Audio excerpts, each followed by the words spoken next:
Olá galera, tudo bem? Estamos começando mais um programa Pode Escola da crer. Graça. Ué, que bagunça é essa? Não pode crer o nome? Não, o pessoal não decidiu o nome, cara.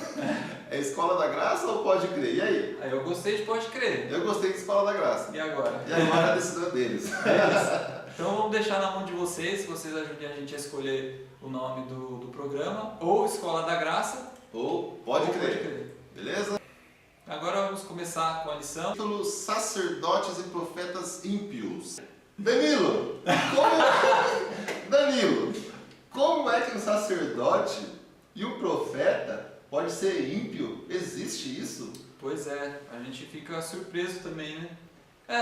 Na verdade, depois que você vai se acostumando no ramo, assim, cristão, quando você é de fora, você fala, mas pode acontecer isso? Cristão Não é fazendo possível. isso? Inclusive quem é de fora da igreja normalmente faz esse tipo de comentário, né? Não, mas ele é da igreja, ele não faz essas coisas, ele não pode fazer essas coisas. Né? Aí depois que você vai, né, se acostumando, aí você vai vendo que... Não deveria se acostumar, né? Infelizmente, mas aí você vai vendo que as coisas não são tão assim, né? Como a gente gostaria Mas que fosse. eu achei legal o ponto da lição, assim, que a gente tem que ter muita atenção quando a gente está lendo a Bíblia, né?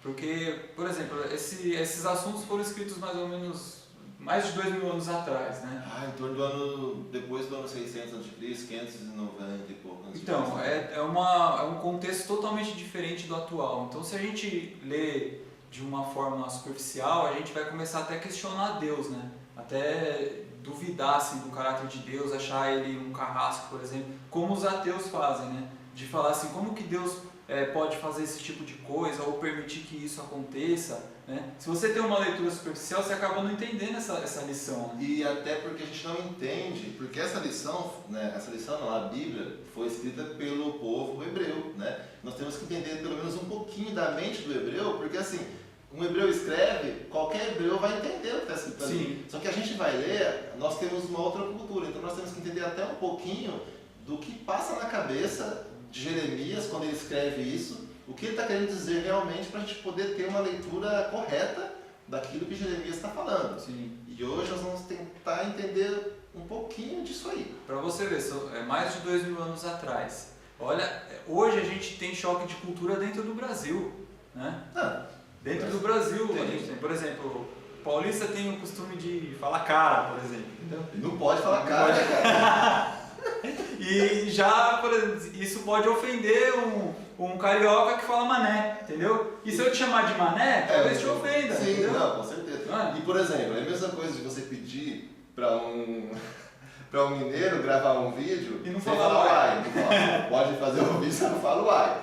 Ou então pegar um baiano, você grava um vídeo aí, mas você não fala oxe. Isso. É difícil. Então a gente tem esse choque cultural, né? E a mesma coisa, a gente para entender as escrituras da Bíblia, a gente precisa entender o contexto que ela foi escrita, para quem ela foi escrita e qual era a razão disso, né? Sim. Vamos lá então, né, cara? Jeremias 23:14. Vamos ler rapidamente porque nosso tempo já está avançando. 23:14 diz assim: E entre os profetas de Jerusalém vi algo horrível, normal, né? Eles cometem adultério e vivem uma mentira, encorajam os que praticam o mal para que nenhum deles se converta de sua impiedade. Para mim são todos como Sodoma, o povo de Jerusalém é como Gomorra. As ações dos profetas ali, né, que o profeta é o cara, é a pessoa que leva a mensagem de Deus, certo? E as atitudes desses profetas estavam relacionadas, Deus está comparando com as atitudes que o povo de Sodoma e Gomorra estavam tomando. Que Deus destruiu. Que Deus destruiu com fogo eterno lá e acabou com todo mundo. Então Deus está comparando as ações desse povo aqui, o povo que era o povo de Deus, né? Incluindo profetas, como as ações do povo lá de Sodoma e Gomorra.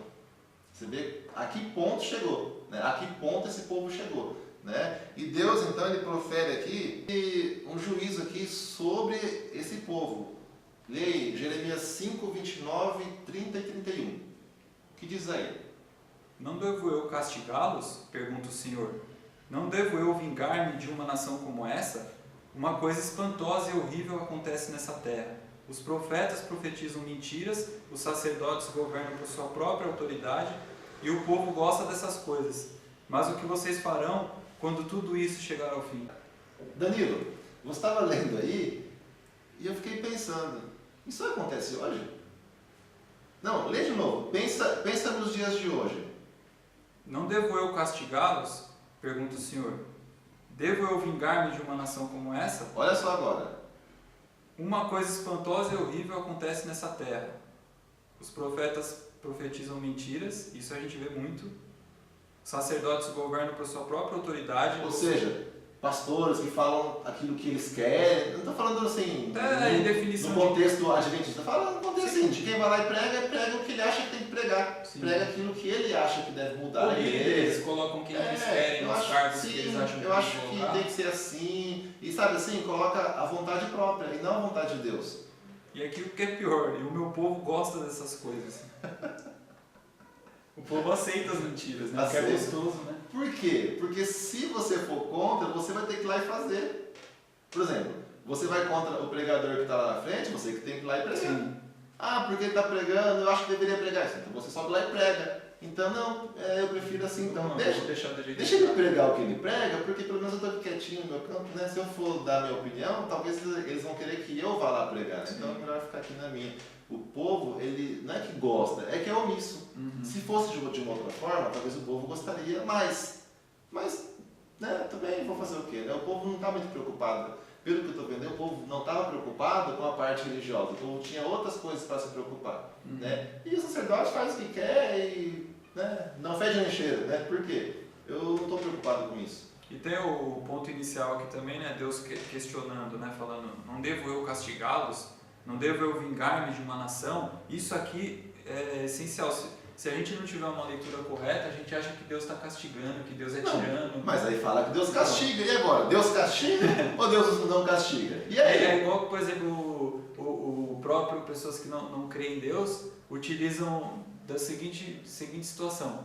Como que Deus aceita tanta maldade acontecer no mundo e Ele não faz nada e não toma providência nenhuma? Aí você pega um exemplo, por exemplo, de Sodoma e Gomorra. Olha aqui que Deus é esse, que matou o povo e destruiu. Esse Deus é o Deus de amor? Quer dizer, se Ele toma uma atitude, Ele é errado. Se Ele não faz nada, Ele também é errado, entendeu? Porque aqui fala que esse povo estava igual ao povo de Sodoma e Gomorra. E aí o povo de Sodoma e Gomorra, Deus destruiu, certo? E agora o povo está fazendo as mesmas coisas. Se Deus castiga, ele está errado. Se Deus não castiga, também está errado. Ou seja, não tem para onde, né? Deus escolher.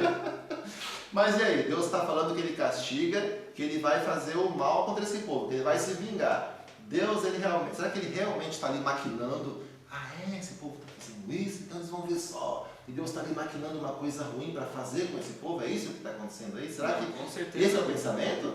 Um Deus de amor que, pelo coração de Deus ali, né, que é o Deus de amor, será que passa o mal pelo coração dele? Não. E o que está falando esse texto, então? Então, aí a gente vai precisar entender o contexto e a linguagem que isso foi escrito.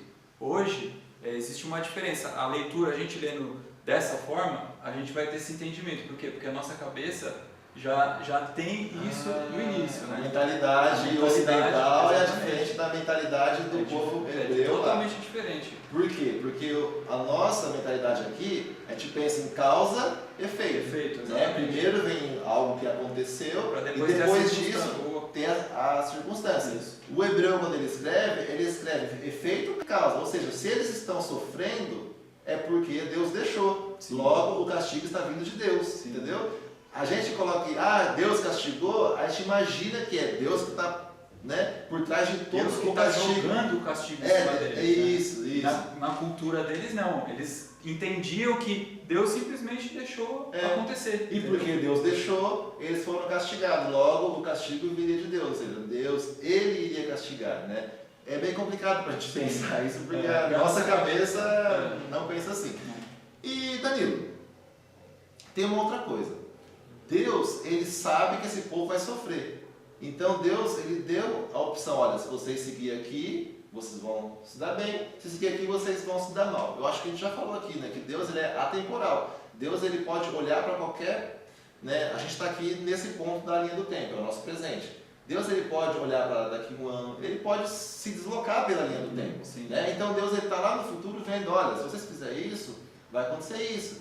Então, se vocês não fizerem isso, vai acontecer isso. Então, não é que Deus está pronunciando um juízo de algo. Não, eu estou dizendo aqui que vai acontecer isso. Aí a coisa aconteceu porque não Deus tá falou. Programado, né? Assim, tá escrito por Deus que se você for por esse caminho vai acontecer isso. Não é isso, né? Sim, e não é assim, por exemplo, Deus falou que vocês, por exemplo, Deus falou, vai ficar 3 anos sem chover. Pode ser que Deus já sabia que ia ficar esses 3 anos sem chover. Não necessariamente Ele está fazendo não ficar sem chover.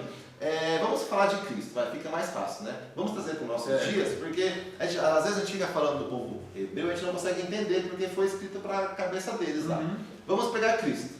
Cristo falou o que ia acontecer antes dele voltar. Cristo ele falou. Olha, antes de eu voltar vai acontecer o quê? Fome, pestes, terremoto, miséria. Só coisa ruim, né? Certo. Essas coisas vão acontecer porque Cristo falou? Não. Ué?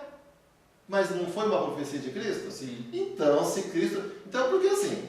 Porque eu acho que Jesus, ele poderia dizer assim, antes de eu voltar, haverá uma chuva de pétala de margarida roxa lá no Afeganistão. Todo mundo vai estar de branco. Todo mundo vai estar de branco e esse é o sinal da vinda de Jesus. Jesus poderia ter falado isso. Sim. E aí, ao invés de estar fome, guerra, terremoto, esse monte de coisa, então seria muito melhor se ele tivesse profetizado uma chuva de pétalas de margarida roxa do Afeganistão e todo mundo de branco. Não era melhor? Sim. E por que Jesus ele não profetizou uma coisa dessa? Porque isso não vai acontecer.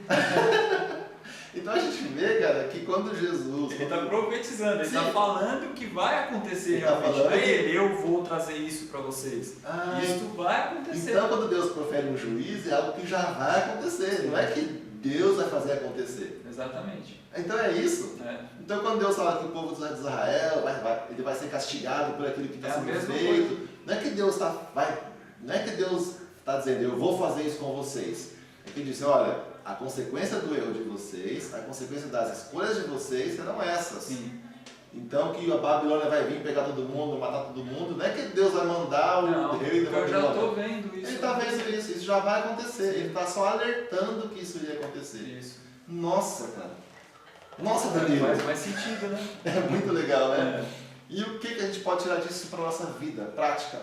Algo legal de prático que eu posso tirar isso para a minha vida.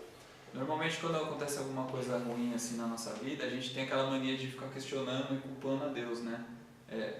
Na maioria das vezes, aquilo que a gente está passando são consequências das escolhas que a gente fez, entendeu? Se não for uma escolha, mas não quer dizer que tudo que acontece comigo é por um erro meu? Não, pode ser por uma escolha sua, pode ser por uma escolha do seu pai, da sua mãe, de um vizinho, infelizmente, de um terceiro. por causa do pecado, pode até ser por um acaso mesmo que certas coisas aconteçam, né? Porque o mundo está contaminado, infelizmente, então algumas coisas pode ser que aconteça, infelizmente, por acontecer. Mas na maioria das vezes, os problemas da nossa vida acontecem por escolha nossa. Sim.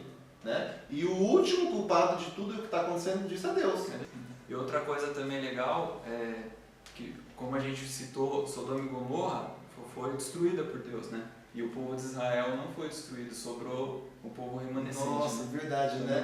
Fizeram a mesma coisa. Exatamente. E mereciam ser destruídos e não foram, né? Por quê? Porque Deus, a misericórdia de Deus é muito grande. Né? Não, a gente vai falar isso ainda durante a semana. A gente vai entrar nesse assunto aí, então... Até a próxima lição. Até amanhã.